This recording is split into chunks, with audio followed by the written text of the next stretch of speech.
محترم مولانا منیر احمد صاحب خادم سے یہ پوچھنا چاہوں گا کہ جماعت احمدیہ نے دنیا کو نہ صرف حقیقی اسلام سے آگاہ کیا بلکہ روحانی نظام قیادت جس کو اسلامی اصطلاح میں خلافت کہا جاتا ہے اس کی نعمت سے بھی دنیا کو عطا کیا ہے۔ قرون اولیٰ میں یہ نعمت خلافت راشدہ کی صورت میں موجود تھی، اس کے بعد اس کی مختلف شکلیں بدلتی رہی ہیں، ملوکیت میں بدل گئی، لیکن ایک طویل عرصہ تک امت محمدیہ خلافت علی منہاج النبوہ سے محروم رہی ہے، جس کے بعد جماعت احمدیہ کے ذریعے سے آج دوبارہ ایک مرتبہ دنیا میں خلافت علی منہاج النبوہ قائم ہوا ہے۔ تو یہ جو خلافت علی منہاج النبوہ قائم ہوا ہے یہ بھی قادیان کی اسی مقدس بستی میں قائم ہوا ہے۔ تو یہ تاریخی لحاظ سے بھی ایک بہت ہی اہم واقعہ ہے، اس کے تعلق سے میں کچھ تفصیل آپ سے جاننا چاہوں گا۔ ابھی جو خلافت کے بارے میں ذکر تو کافی ہوا ہے، آیت بھی پڑھ کر سنائی گئی، آیت استخلاف سورہ نور کی، کہ اللہ تعالیٰ نے فرمایا کہ تم میں اللہ تعالیٰ وعدہ دیا ہے، وعد اللہ الذین آمنوا منکم وعملوا الصالحات لیستخلفنہم فی الارض کما استخلف الذین من قبلہم، کہ اللہ تعالیٰ وعدہ دیتا ہے ان لوگوں کو جو ایمان لائے اور جو اعمال صالحہ بجا لانے والے ہیں کہ ان میں ایسے ہی خلافت ان کو عطا فرمائے گا جیسا کہ ان لوگوں کو خلافت عطا کی تھی جو ان سے پہلے تھے۔ تو کما کا لفظ آیا ہے، اللہ تعالیٰ نے امت محمدیہ کو امت موسویہ کے مشابہ قرار دیا، اور ایک آیت آتی جس میں حضرت صلی اللہ علیہ وسلم کو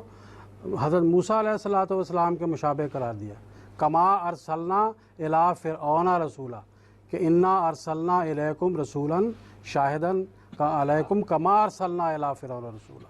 کہ ہم نے تمہاری طرف یہ رسول ایسے ہی بھیجا ہے شاہد جیسا کہ فرعون کی طرف، یہاں پہ بھی کما آیا، اور خلافت والی آیت پہ بھی کما آیا، نبی کے مشابہ اور خلفاء کے مشابہ ہوں گے۔ تو جس طرح حضرت موسیٰ علیہ السلام کے بعد خلافت کا سلسلہ چلا، اسی طریقے سے حضرت صلی اللہ علیہ وسلم کے بعد بھی خلافت کا سلسلہ چلا،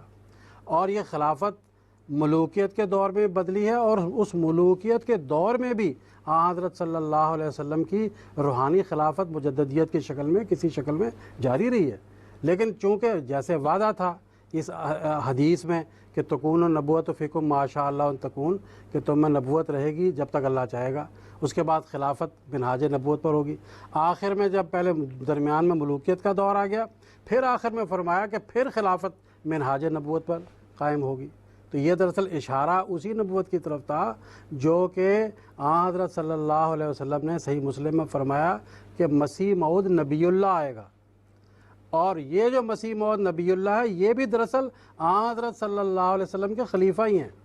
بلکہ آپ نے لکھا ہے کہ میں خاتم الخلفاء ہوں،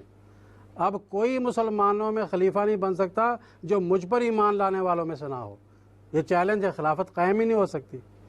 چنانچہ حضرت مقدس مسیح موعود علیہ السلام کے بعد اللہ تعالیٰ نے اس خلافت کے سلسلے کو